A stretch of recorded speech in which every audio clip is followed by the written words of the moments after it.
अब जब मलिक सरकार ने सबको इतने अपनेपन से घर में बुलाया था तो हर कोई सारा और अर्जुन का घर देखने के लिए बहुत ही एक्साइटेड हो रहा था।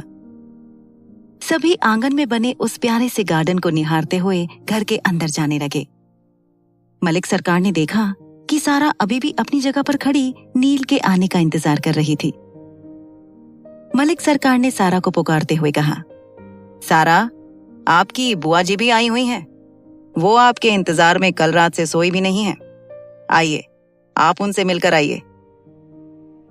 अपने पापा मलिक सरकार की कही ये बात सुनकर सारा के चेहरे पर एक प्यारी सी मुस्कान छा गई। मलिक सरकार इस बात को अच्छे से जानते थे कि जब भी सारा शबाना बुआ जी का नाम सुनती थी, उसे अपनी बुआ से मिलने के लिए कोई भी नहीं रोक सकता था। और आज भी वैसा ही हुआ। जब सारा ने अपनी शबाना बुआ जी के नाम का जिक्र सुना, वो नील के लिए रुके बिना ही तुरंत घर की तरफ चली गई। नील ने फाइनली जब सारा के उतरे हुए चेहरे पर एक स्माइल को देखा तो उसे बहुत अच्छा लगा।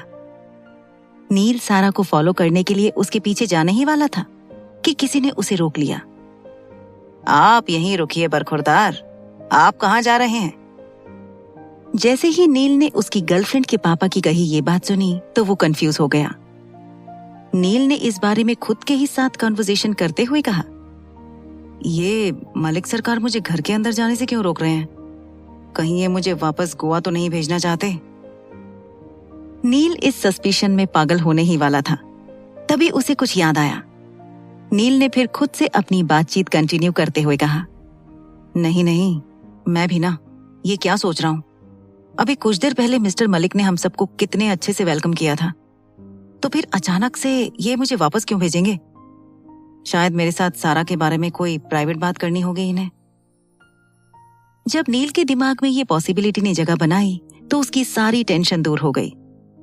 उसने चेहरे पर एक हैपनिंग स्माइल लाई और मलिक सरकार के एग्जैक्टली सामने जाकर रुक गया। फिर नील ने मलिक सरकार की तरफ देखते हुए कहा, हेलो सर, आपने मुझे यहाँ बुलाया इसलिए मैं बहुत थैंकफुल हूँ। मैं आपसे सच कह रहा हूँ, मैं सारा से बहुत प्यार करता हूँ और उसे हमेशा खुश रखूंगा। मैं आपसे वादा करता हूँ कि सारा की आंखों में कभी भी आंसू नहीं आने दूंगा।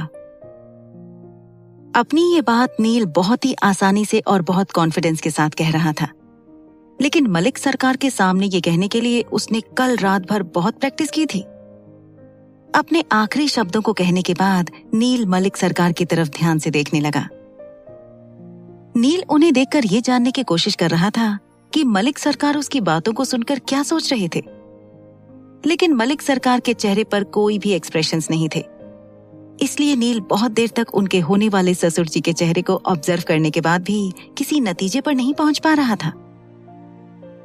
कुछ देर की खामोशी के बाद फाइनली मलिक सरकार ने नील से कुछ कहा, हमारी सारा की आंखों में तो वैसे भी आंसू नहीं आते, और रही बात आपके प्यार की, तो आप जैसे कई लड़के आकर हमसे यही सब कह चुके हैं। अगर हम हर किसी की बातों पर भरोसा रखते तो अब तक हमारी सारा की शादी होकर उनके 2-3 बच्चे भी हो गए होते। जब नील ने मलिक सरकार के ये शब्द सुने तो वो स्पीचलेस हो गया।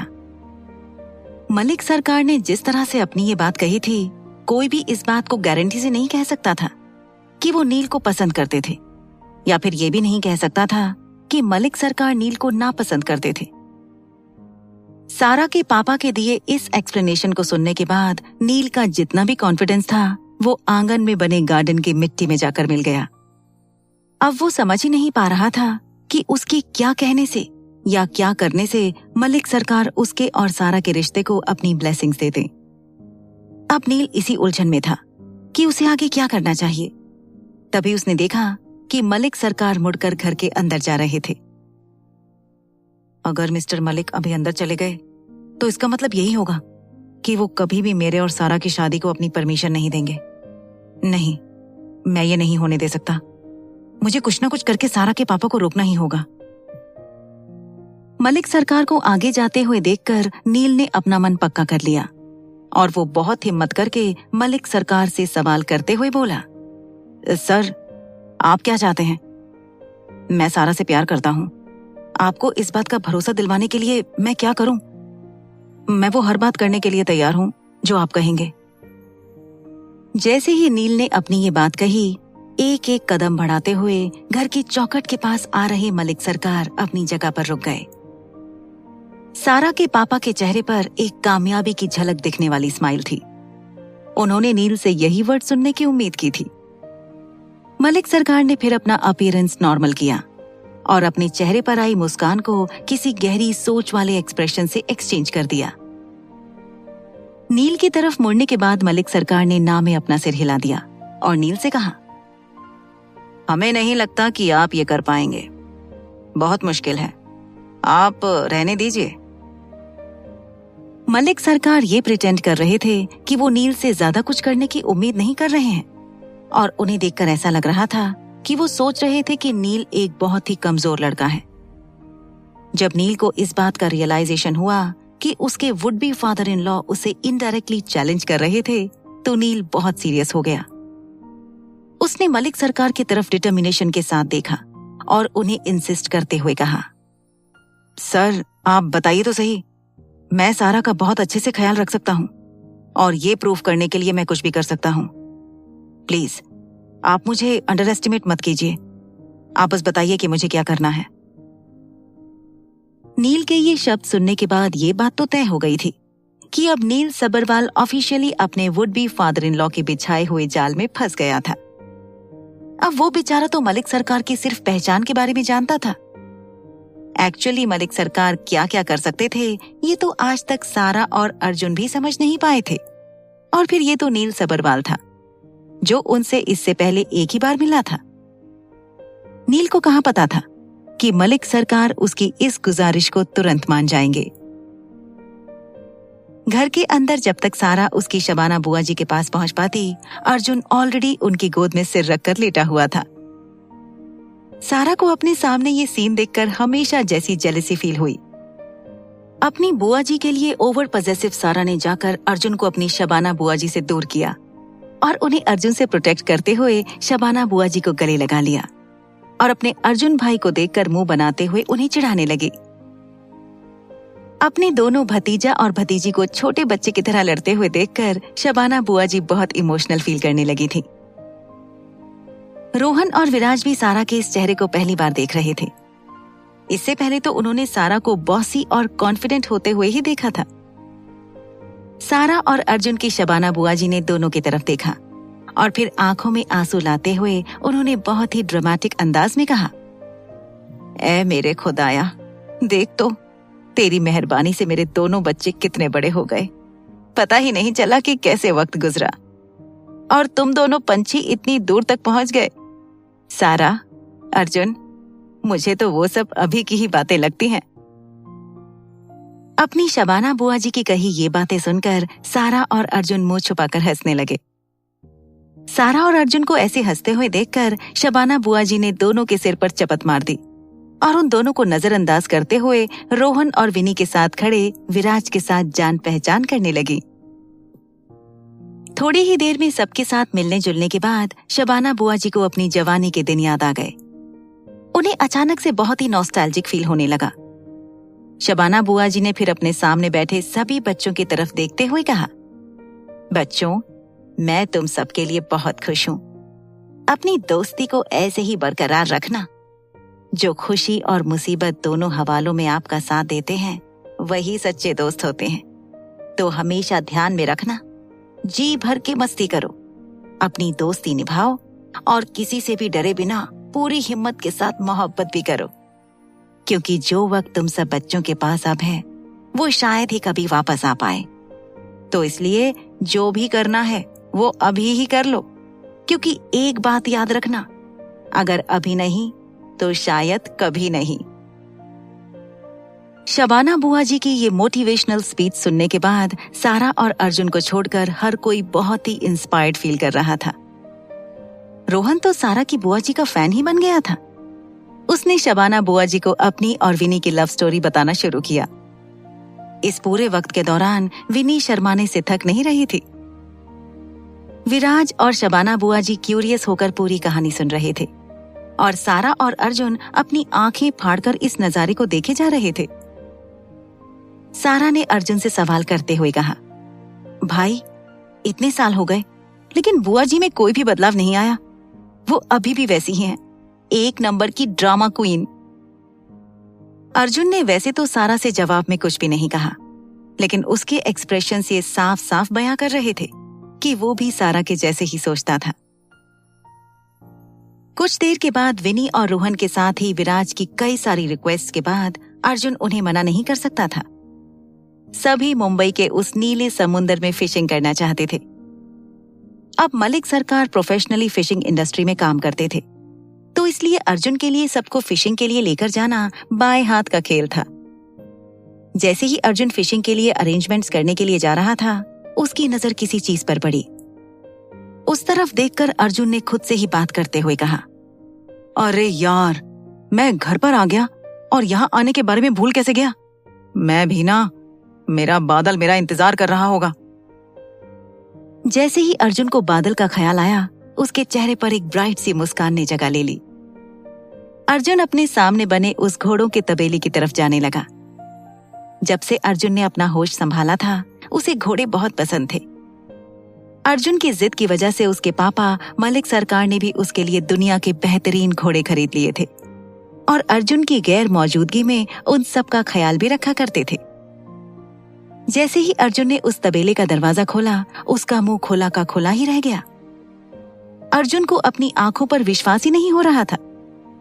उसने अपने विजन को क्लियर करने के लिए एक दो बार अपनी पलकें झपकाईं, लेकिन फिर भी अर्जुन की आंखों के सामने का नजारा नहीं बदला।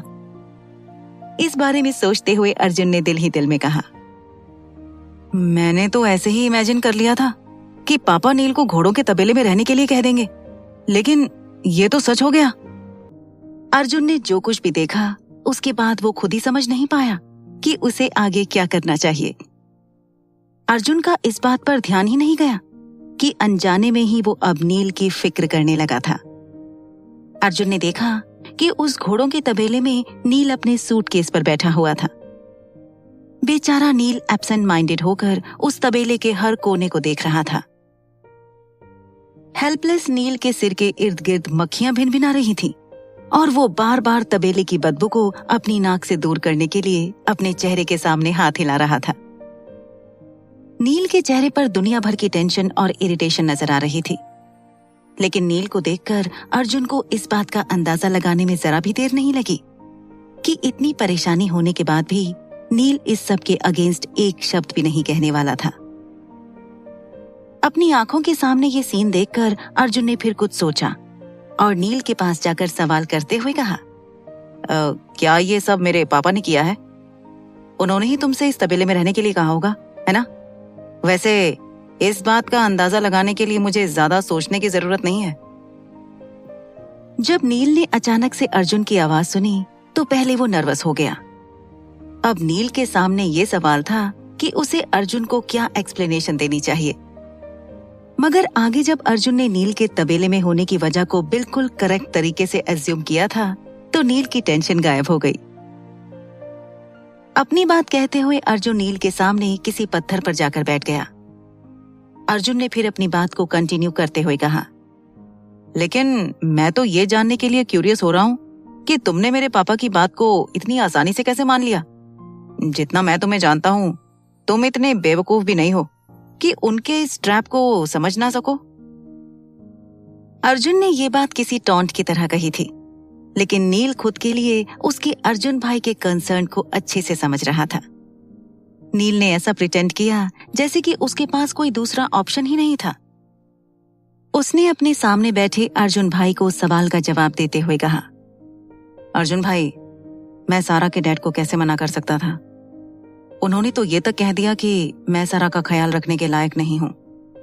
मुझे लगा कि वो कभी भी मेरी और सारा की शादी को अपनी परमिशन नहीं देंगे, तो इसलिए मैंने ज्यादा सोचे बिना ही उनसे पूछ लिया कि मेरे क्या करने से उन्हें मुझ पर भरोसा होगा।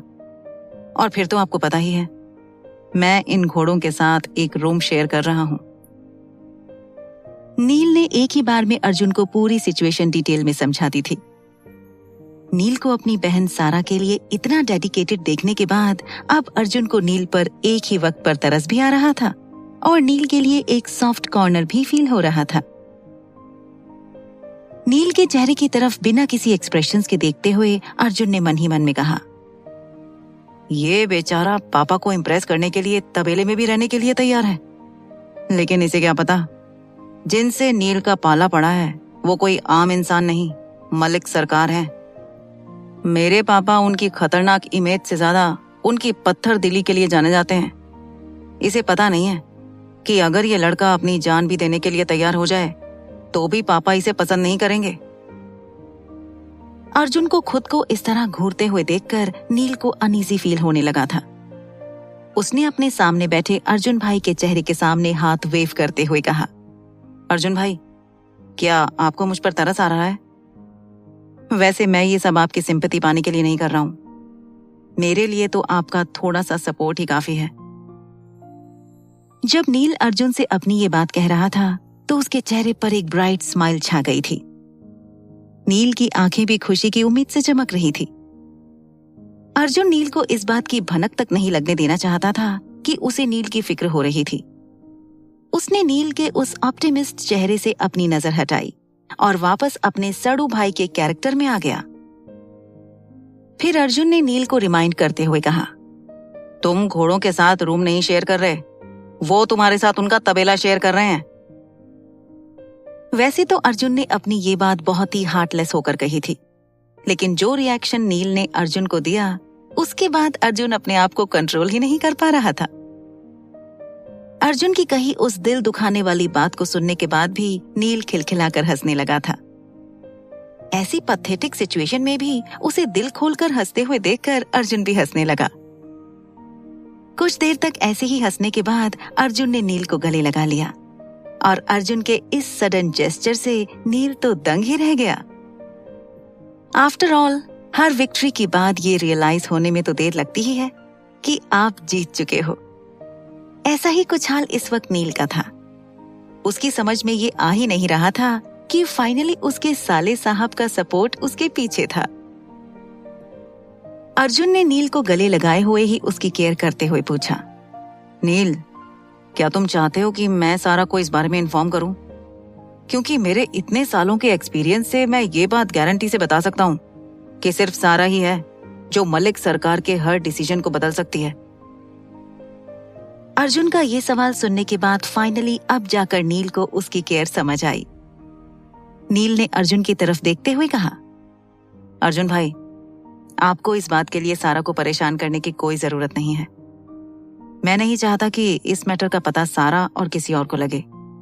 मैं ऐसा बिल्कुल नहीं चाहता। नील ने ये बात बहुत ही कॉन्फिडेंस के साथ कही थी। जब अर्जुन ने नील के आखिरी शब्द सुने तो वो उस बात से नाखुश लगने लगा। उसने नील से सवाल करते हुए कहा, नील, मुझे लग रहा है कि तुम ज्यादा ही ओवर कॉन्फिडेंट बिहेव कर रहे हो। मुझे लगता है कि तुम्हें ज्यादा रिस्क नहीं लेना चाहिए। मैं अभी जाकर इस सब के बारे में सारा को बताता हूँ। नील से ये कहने के बाद अर्जुन बाहर जाने लगा तो नील ने तुरंत अर्जुन को रोकने के लिए उसका हाथ पकड़ लिया और अर्जुन को एक्सप्लेन करते हुए बोला, अर्जुन भाई, मैं यहाँ आपके और सारा के पापा मलिक सरकार का दिल जीतने आया हूँ। मैं चाहता हूँ कि जल्द से जल्द वो मेरे और सारा के रिश्ते को अपनी इजाजत दे दें। उसके लिए मैं हर वो काम करूंगा जो मेरे लिए पॉसिबल होगा। मैं नहीं चाहता कि इस छोटी सी बात के लिए सारा अपने पापा से बहस करे। प्लीज, मैं आपसे रिक्वेस्ट करता हूँ, आप इसके बारे में सारा से कुछ भी मत कहिए। इस पॉइंट पर नील की आंखों में जेन्युइन इमोशंस छलक रहे थे। नील के ऐसे वर्ड्स को सुनने के बाद अर्जुन का उसके लिए बनाया हुआ ओपिनियन पूरी तरह से बदल गया था। अब अर्जुन के लिए नील कोई अजनबी नहीं, उसके भाई के जैसा ही था। अर्जुन ने नील की बात पर हामी भरते हुए कहा, ठीक है, लेकिन उतना ही सहन करो जितना तुम कर सकते हो। और हाँ, ये बात हमेशा याद रखना कि मैं तुम्हारे साथ हूँ। अगर तुम्हें किसी भी चीज की जरूरत पड़ी तो मुझे एक मैसेज या कॉल कर देना, समझ गए? अर्जुन अब उसकी केयर को नील से छुपाना नहीं चाहता था।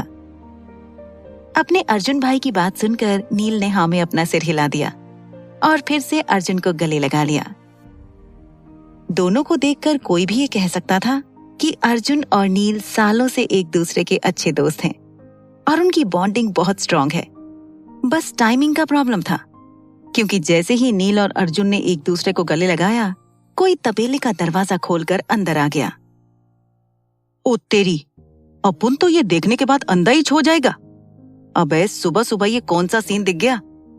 सारा बेबी को अगर इस बारे में पता चला ना तो अपुन की बहन का दिल टूट जाएगा। दूर हटो। जैसे ही अर्जुन और नील ने करीम की शॉक्ड आवाज को सुना तो दोनों सबकॉन्शियसली एक दूसरे से दूर हो गए। ये सब इतनी फास्ट हुआ कि अर्जुन और नील करीम की कही बात पर प्रोसेस ही नहीं कर पाए।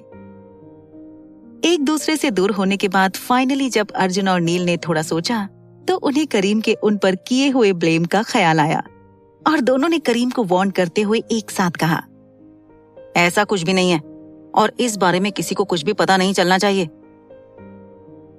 जैसे ही अर्जुन और नील को रियलाइज हुआ कि दोनों ने एक ही बात कही थी, उस तबेले का एटमॉस्फेयर टेंस्ड हो गया।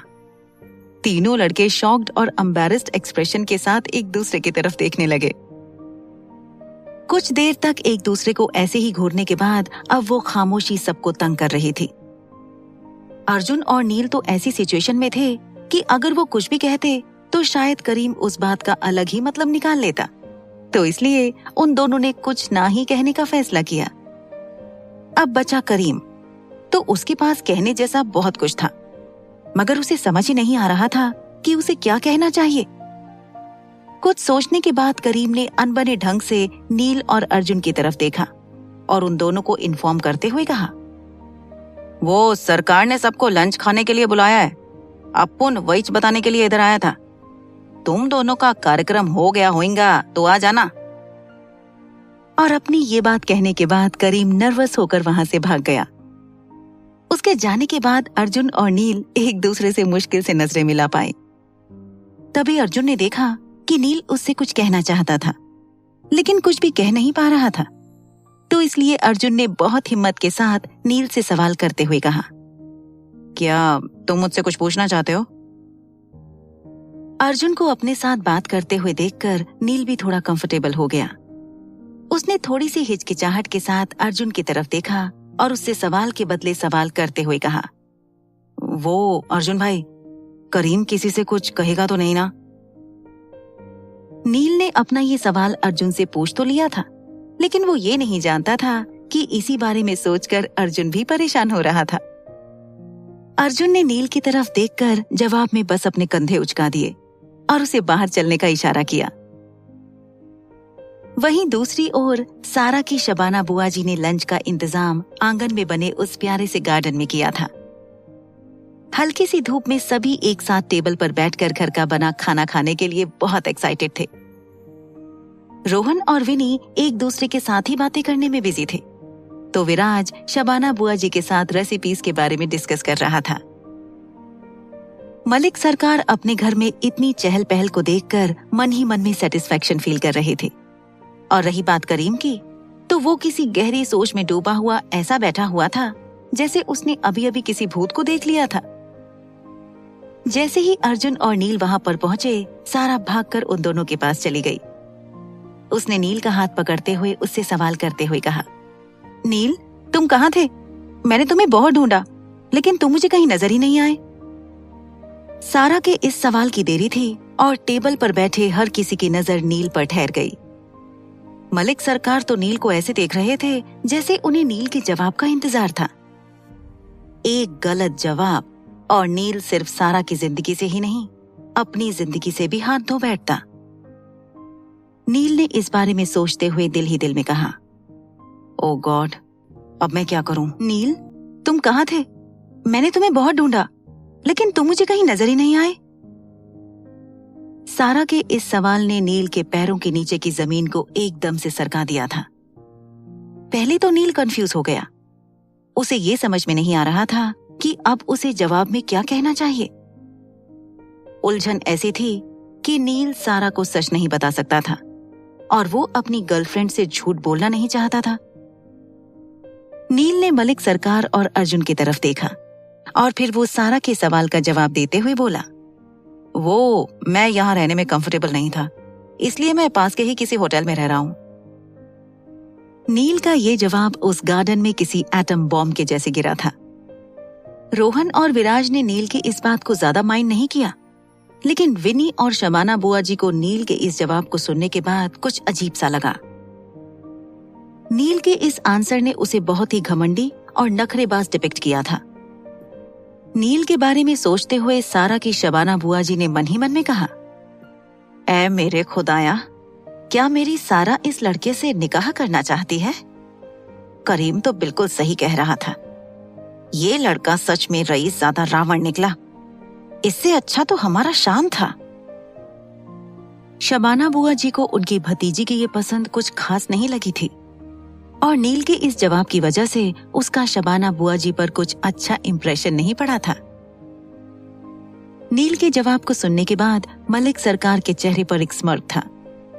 उन्होंने नील से इसी बेवकूफी की उम्मीद की थी, लेकिन नील के खुद साफ साफ जवाब देने के बाद भी सारा को कुछ अजीब लग रहा था। इसलिए सारा ने नील को क्रॉस चेक करने के लिए उससे एक और सवाल किया। सारा ने नील की तरफ देखते हुए पूछा, अच्छा, तो तुम कौन से होटल में रह रहे हो? सारा के इस सवाल को सुनकर नील दंग रह गया।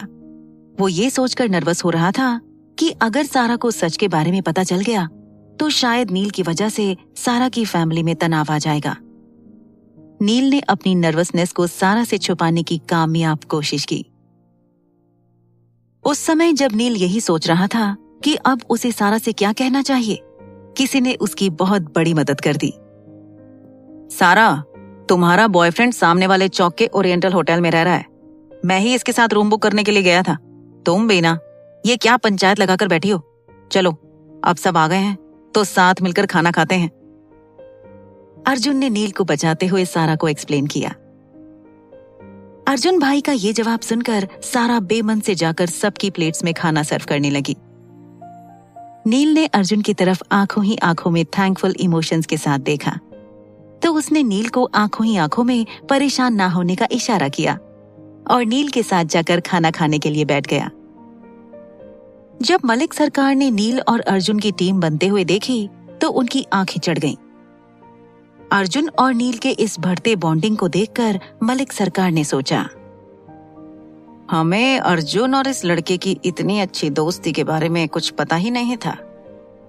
अब लग रहा है कि हमारे इस खेल में कोई और नहीं, हमारा बेटा ही हमारे लिए मुश्किल पैदा करेगा।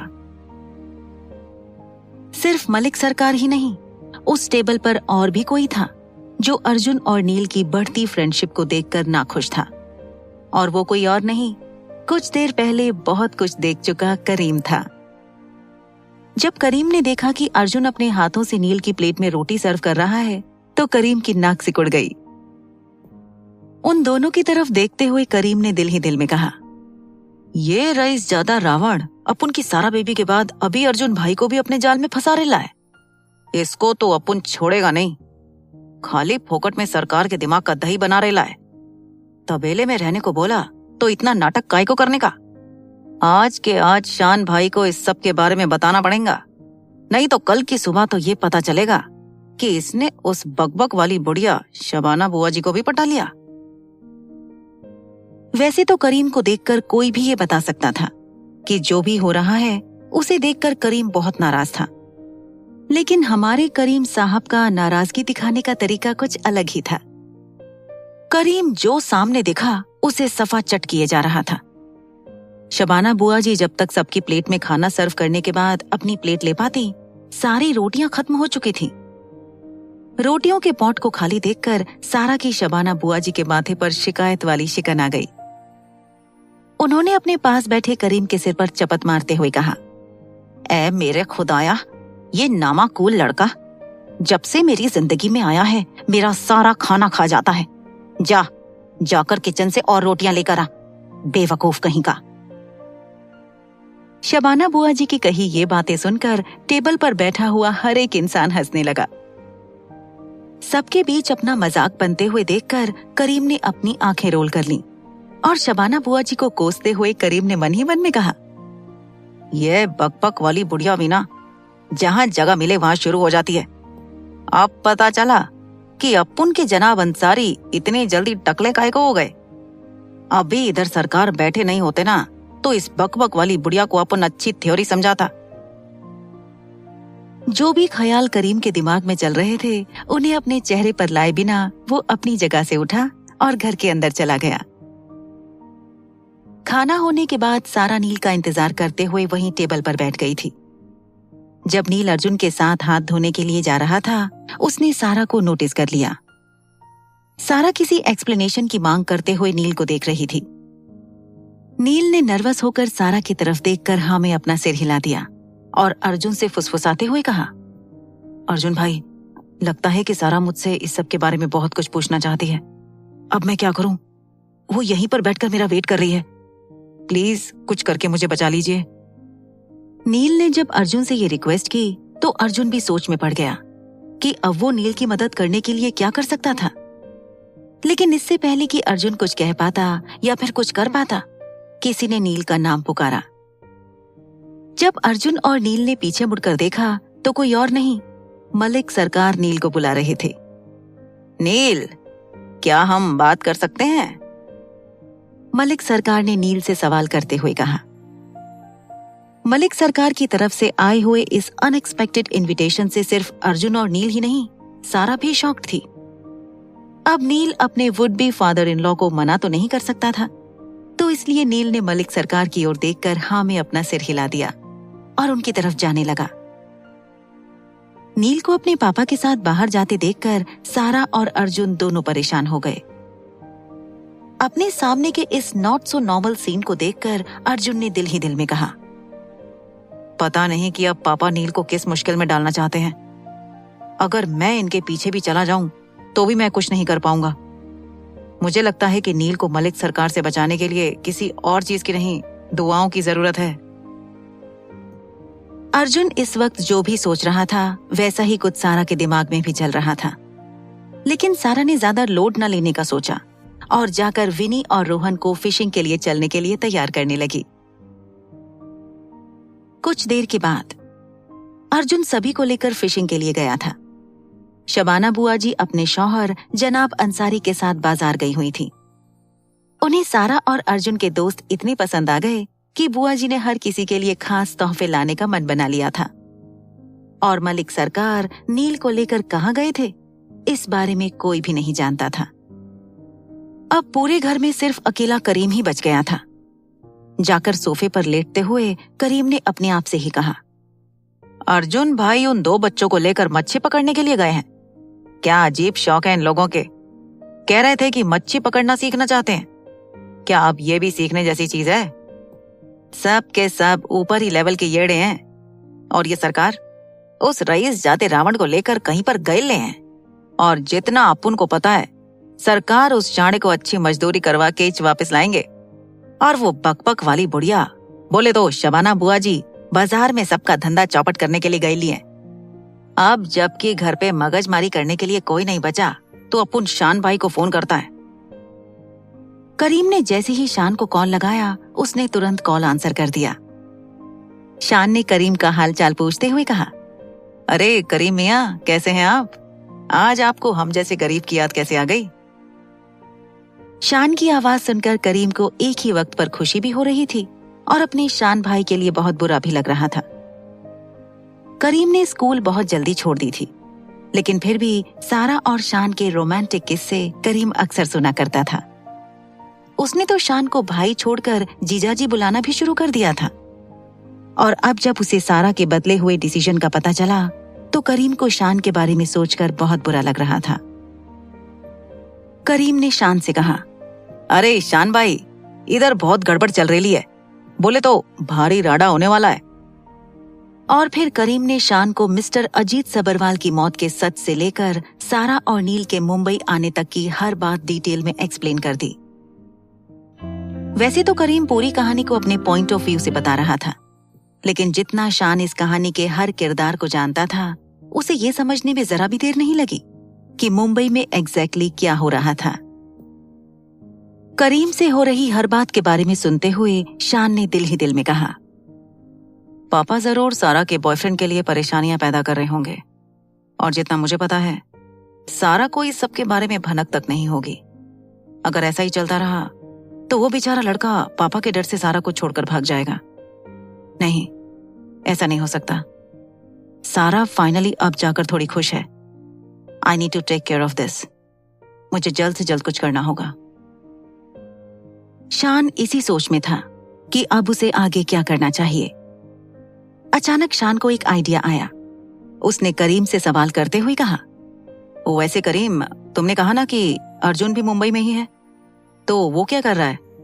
वो पापा के साथ है या उसे भी सबके बारे में कुछ नहीं पता? शान ये बात अच्छे से जानता था कि सारा और उसके सिवाय इस सिचुएशन को सिर्फ अर्जुन ही हैंडल कर सकता था। तो इसलिए शान ने सोचा कि उसे अर्जुन के ओपिनियन के बारे में अच्छे से जान लेना चाहिए।